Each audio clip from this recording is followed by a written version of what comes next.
All right, everyone.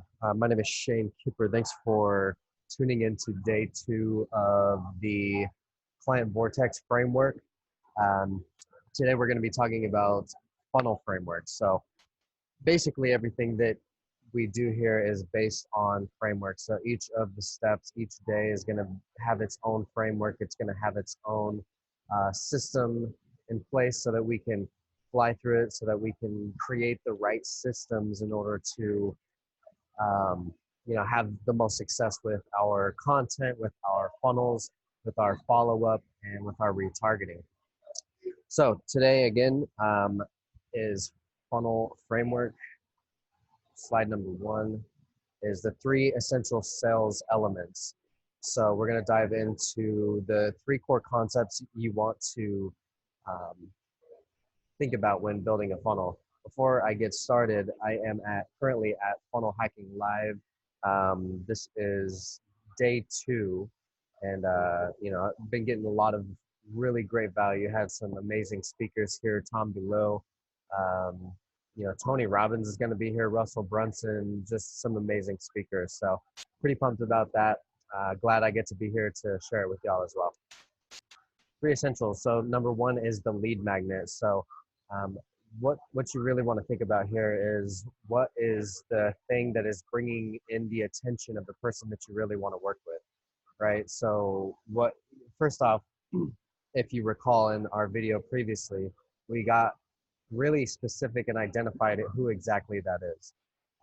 You really want to understand what their characteristics are. You want to understand what their purchasing habits are, so that you can identify what they need in order to solve the problem that they have. So that's what the lead magnet is for. Is we once we know exactly who we're trying to target and who we're trying to help, then we can start creating these lead magnets that actually solve the problems for our customers, that eventually ascend them into our services, products and services.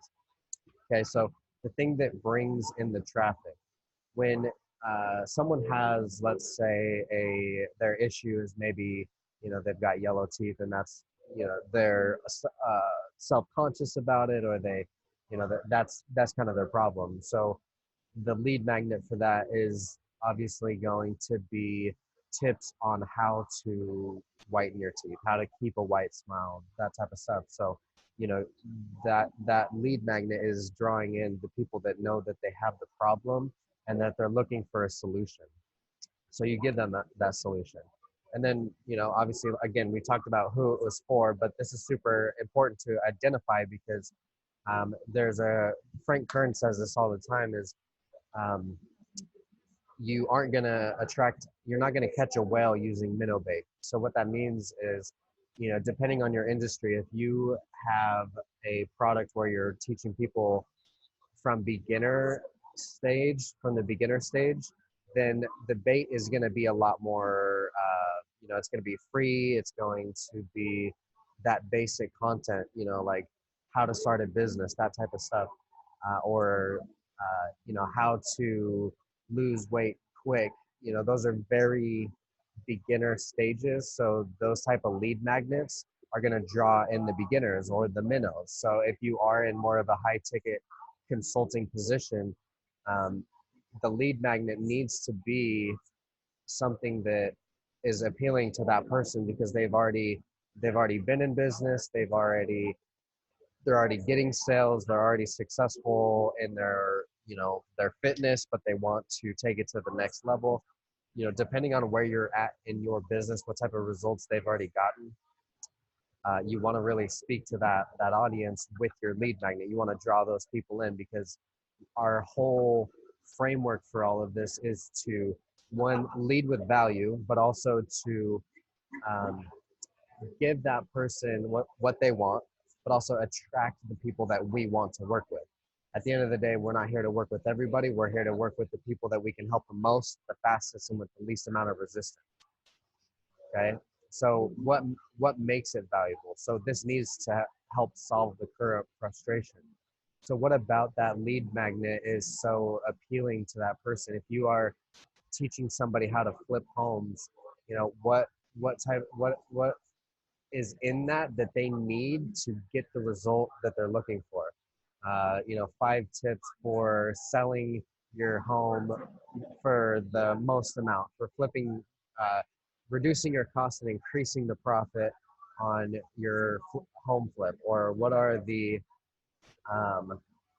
maybe seven tips to leaning out your body, right? So when it comes to that, maybe that would be more along the lines of somebody that does body fitness or body sculpting. So they're not going to be in the stages of losing a bunch of weight to get on stage. They've already lost the weight. So the value in that is like, you need to cut out the bad carbs. You need to, cut out all sugars. You need to do blah, blah, blah. You give them the tips that they need. And then that is attracting the person that wants to be up on stage to get the results, to win the competition. The value in that is giving them those strategies. Now, I think a lot of people, they confuse giving a bunch of value up front, like spilling the beans and running out of content to sell on the back end. But that's the way that they're thinking about that is, um, you're not giving like the details, the in-depth details. You're not what, for example, I'm not here walking you through your Facebook ads. I'm not walking you through your Google advertising. I'm not getting into the weeds on how to cook, rice and chicken. If you are in the fitness industry, I'm not setting out those details. I'm giving you the points that you need to know, like the things that you can start doing today to start getting results without walking you through it. That's when we start getting into the stuff that bogs people down and gets people disinterested. We want to allow them to consume the information and actually put it into practical use. Okay, so is it frictionless with your main offer? So um, the lead magnet is just the way for us to get them in our sales funnel. Um, because we've identified who that is and we've started creating a message that speaks to them, we created a lead magnet that speaks to them. But our core offer is that thing that we're actually selling, that thing that's going to get them the most results. So is it frictionless with your main offer? So what that means is, um, if you do have like a weight loss product or supplement or something like that as a lead magnet, if you have some sort of tips that are going to help you lean out in the next 30 days or whatever, that frictionless main offer, it has to stay in alignment with that lead magnet. So you don't want to have here's 5 tips for leaning out in the next 30 days, and then a uh, let's say a bodybuilding course or something like that. It just doesn't make sense. So what you would do in that situation is, you know, you've given the tips to how to lean out. Now you give them the workouts and the actual meal plans and the stuff that's going to that they can walk through. You're just creating those presentations to educate them on that whole process from start to finish, right? So you want it to also solve the problem that the lead magnet or the offer that you had before creates. So when you give them the tips, right, the problem that they have now is like, okay, now I know how to do this. I need somebody to walk me through all the steps. So that's where your offer comes in. It's like, okay, well, I've given you the tips. Now you want to purchase this video course or consulting, maybe, if you want to take them to that level. Is, I'm going to walk you through it. I'm going to be there step by step. You're going to have accountability, so the actual offer is not, it's harmonious with that lead offer or your first offer. And then how do you deliver the result? So you need to identify, like, is that coaching, is like consulting, is that through video courses? And then what type of vehicle are they using to get the result? Is that through a supplement, or is that through certain strategy to get a financial reward or whatever that end result is in the eyes of the customer. Um, we need to know those things so that we can start developing that vehicle. So the next part is the opt-in form. So now that we've got the lead hook and we've drawn them in, we need to be able to collect them as a lead. So um, I really don't believe a lead becomes a lead until they know and understand what you do and that you can help them, and they already know your price going into the process. That is a true lead in my opinion, because I think as marketers we get mixed up in the thought that we need to collect a bunch of leads so we can market to them on the back end and eventually convince them to buy. 90% of the people that you bring into your sales funnel through that strategy aren't ever going to buy from you because they came for the free stuff. So we want to identify who those people are and create a message that pushes them out of the system, that calls them out and says, hey, this isn't for you. But for those of you that have the money, that are getting the results and want to take it to the next level, this is only for you guys. So the reason we have this opt-in in the email is so we can work on the back end through email campaigns and bring them back into the process. So um, I really think that simple is best. You know, there's contrarian belief to this. So you have to have it, you know, an elegant design, and it's got to be pretty and stuff like that. Well, my opinion on this is that, again, we want to bring our prospects through our sales process um, with the pre-frame that they know, like, and trust us, know that we can help them, know that we can serve them, trust that we can help them get the result, and want to do business with us already. So by the time they land on the sales funnel, we have a few elements that are selling the opt-in, that are saying, hey, this is why you should opt in. You know, the lead magnet is that hook and that attention grabber that pulls them in. And then our sales process is what, or our opt-in page and our whole sales process is what convinces them to take the action. You know, having freaking flowers in the background and crazy bumping or jumping buttons isn't going to sell your lead magnet. What sells your lead magnet is you on the front end and your hook or your headline on the page, and then the story that sells whatever it is that you're offering. So simple is best. I mean, you can make it, you know, somewhat pretty, but if you're not techie or anything like that, what I would do is keep it super simple, like, you know, white background, maybe give it some color in the text, bold text so it's clearly readable. You need to have a good headline that catches their attention and keeps them engaged, wanting to read more. Okay, so the 5 key elements that you want in a good sales funnel are, and in your opt-in, are an easy to remember domain. So what I teach in a lot of my content is you want to be making that offer, telling them to go to, you know, for example, callwithshane.com. Well, you'll see this in a lot of like infomercials where they'll say, you know, get this today, call 1-800 buy now, or whatever that phone number is, but they repeat it over and over again.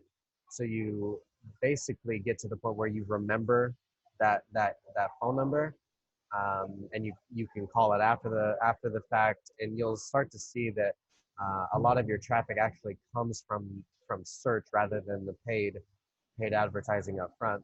You'll get, you know, obviously more through paid because you're reaching a larger audience, but that having that domain, something easy to remember, and calling it out allows them to come back at their leisure and search it up and do business with you at a later time. We want a strong headline. So there's a couple frameworks that I like to use when creating headlines. The first one is going to be how to X without Y. That's pretty much number one for headlines that I use, is how to get X results without Y problem. So, you know, how to lose 30 pounds in 30 days without working out. Obviously, you want your headlines to be truthful. You want them to be accurate, and you want to be able to deliver on your headlines. Also be super careful about using um, numbers. So telling people they can make a certain amount of money in a certain amount of time, and even claiming that your students have made a certain amount of money in a certain amount of time could be perceived as a claim, and you can get yourself in a lot of trouble. So and the reason for that is those results aren't typical, and they are only typical if you can send someone through your process and they get that result every single time. So be super careful on your claims. And then also in the fitness industry, Facebook has kind of a frown upon that type of stuff when you're saying they can lose a certain amount of weight and gain a certain amount of whatever. So you want to do your research. My opinion on this is what you want to do is you want to find some of your competitors that are already in the niche getting the results, kind of see what their framework is, and obviously come up with a headline that matches your offer. Okay, and then product mock-up image. So the product mock-up image allows you to visualize what that product is going to look like. It's almost like getting a gift. When you order something from Amazon, you see it on Amazon and you're excited to receive that thing. So if the person can kind of put a visual representation to whatever it is that you're giving them, the perceived value of it goes way up. So we want a product mock-up image. You can do that on smartmockups.com. I think it's like $11 a month. And then you need a name and email input. You can put your phone number, but or have the phone number input. But the problem with that is you reduce your likeliness of them opting in because there's too many steps, too much information up front, that type of stuff. So something you could also do in this regard in collecting an email is called a two-step opt-in form. So what that means is you don't have the opt-in right on the first page, but you give them incentive to click the button, and then a pop-up gives them the opt-in form. So that way it's kind of like they say, it's like, you give a dog a treat, they're going to want another treat, and then so on and so forth. So you get them to click the button, they're more likely to take the next action because they're already in the progression of that thing. They want it. They wanted it enough to click on the button, so they're gonna put in their email. So you'll just kind of want to test that for your products. And then email integration. So I use Infusionsoft the most. ActiveCampaign is another good software.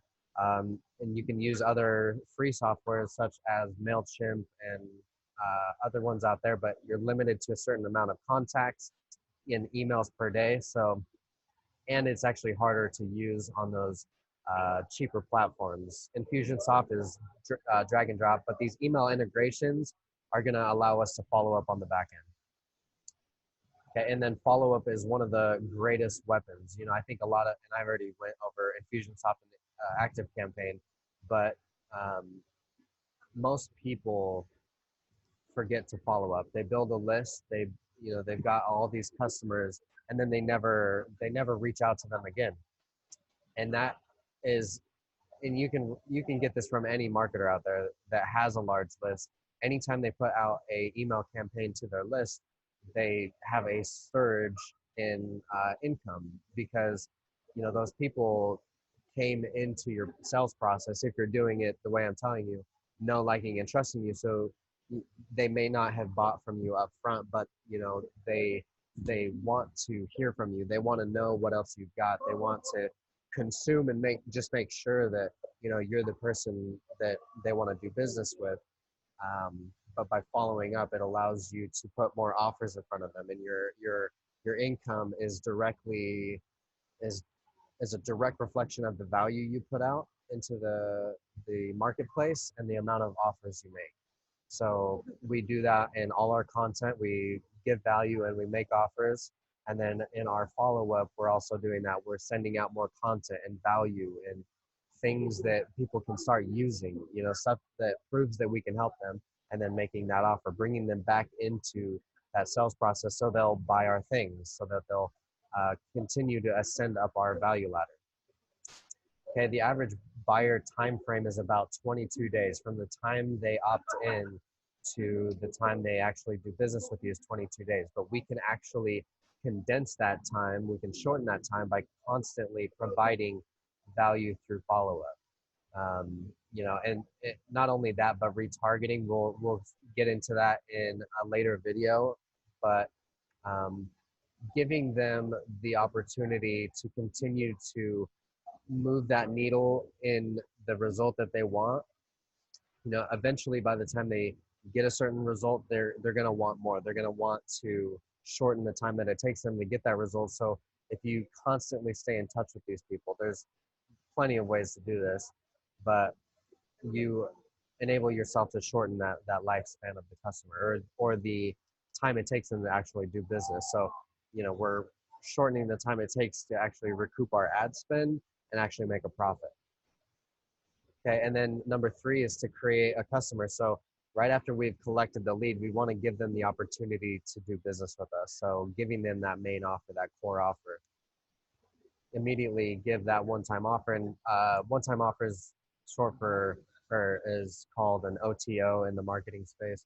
What this is kind of a liquidating offer where you can give discounts, you can give opportunities to get bonuses or courses that you created in the past if they buy now, type of thing.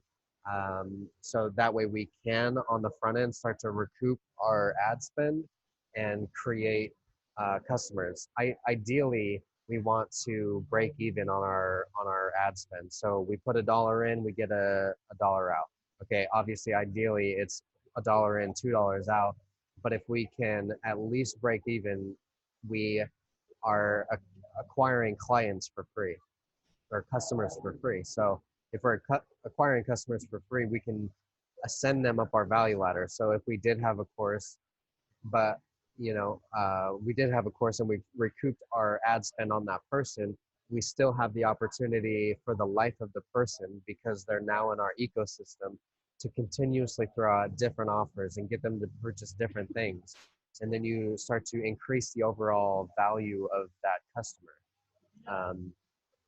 Especially if you're helping them along the way, they'll eventually be ascended into your top tier platforms. Okay, and then it identifies and solves a problem that the first offer creates. I already went over this, but just to reiterate, the offer that you make on after your lead magnet has to be in direct harmony with that first offer, because again, you don't want to confuse them. You don't want them to feel like they're being led down a path that might seem like spammy or scammy or whatever, but it also solves the problem. So in my example, tips to losing weight, well, I need somebody to hold me accountable. I need like maybe a group, or I need a mentor or whatever. And if that is your offer, that you're solving that problem, they don't have to do it on their own. So you have to identify what those problems are, and then make sure that your offer solves that problem. Okay, and then it gives us the opportunity to create a customer and recoup ad spend. If they don't buy, we have their information to stay in contact with more value and offers. So just as a recap, number one, we want to create, and first off, we need to identify, like I said on our first video, is identify who our ideal client is. Once we know who that is and their characteristics, their buying habits, and what their problems are and how we solve it, we give them a lead magnet. So that lead magnet needs to be the right bait. So think of it as bait. So you put your bait on the hook, set it out, and you're trying to catch a large fish, maybe just a bass versus a tuna. The tuna bait's going to be a larger bait. It's going to be designed for that type of fish. It's not going to be a worm, whereas you'll catch a small bass or something like that. So identify where that prospect is in the process of getting the result, and give them the lead that's going to tip the scale so that they can get the result, and create the lead magnet so it's speaking to people who you really want to work with, that you can help that you can help the fastest, the most, and with the least amount of resistance. And then number two is to create an opt-in and email integration. So kind of a email autoresponder. So you want to be able, once you hook them in, bring them into your sales processes, to collect that lead so we can start following up using Infusionsoft or ActiveCampaign, and then continuously providing value. And then number three is to have an immediate sale. So this is going to allow us, which is our core offer. We want to recoup our ad spend. It's going to help us recoup our ad spend. It's going to help us really provide value to get that person the result, so that we can on the back end continue to ascend them, and then just immediately identify them as a buyer. Okay. Let's see. So I already went over that. So if you would like to see if I can help you with your marketing, click on the button to fill out the application, followed by a calendar to book a time to speak, and see if this is going to be it'll be a good fit working with me and my team.